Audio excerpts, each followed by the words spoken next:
আসসালামু আলাইকুম। পিলখানা ট্রাজেডির ১৭ বছর পর আজ কিভাবে এই ২০২৫-এ এসে কিভাবে সোহেল তাজের নাম আসে? গত ১৭ বছর কি আমাদের সাংবাদিকরা ঘুমাইছিল? যদি নাই ঘুমাই তাহলে এতগুলো বছর কিভাবে সোহেল তাজ এই যে এত বড় ঘটনা ঘটলো তার ধরাছোঁয়ার বাইরে থাকে? যখন পিলখানা ট্রাজেডি হয় তখন এই সোহেল তাজ ছিল স্বরাষ্ট্র প্রতিমন্ত্রী। বুঝেন? স্বরাষ্ট্র প্রতিমন্ত্রী। তার আন্ডারে এত বড় একটা ঘটনা ঘটলো তখন সে ছিল বিদেশে। এগুলো কিন্তু তার সব প্ল্যান করা। যারা এই ঘটনাগুলো ঘটাইছে সোহেল তাদের নিশ্চয়ই এই ঘটনাগুলো জানতো। তাই সে নিজের প্ল্যান অনুযায়ী সে ছিল তখন বিদেশে। বিদেশে থেকে সে তার উপর যে দায় সে দায় সে কমানোর জন্য, দায় সারানোর জন্য সে ছিল বিদেশে এবং সব ছিল প্ল্যান করা।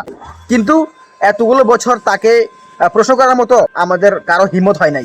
কিন্তু আমার দুঃখ লাগছে তখন, এটা হচ্ছে ভাবার বিষয়। ২০২৪-এর ৫ই আগস্ট যখন ফ্যাসিবাদ ধ্বংস হয়, ফ্যাসিবাদ যখন বিলুপ্ত হয় আমাদের দেশ থেকে, তখন সব বিষয়ে মামলা হলো, সব বিষয়ে তদন্ত কমিটি গঠন করলো। তখন এই সোহেল তাদের বিরুদ্ধে কেন কোনো পদক্ষেপ নেওয়া হয় নাই? এত ঘটনার পরও কেন তার বিরুদ্ধে কোনো অ্যাকশন নেওয়া হয় নাই? কারা ছিল এর পেছনে?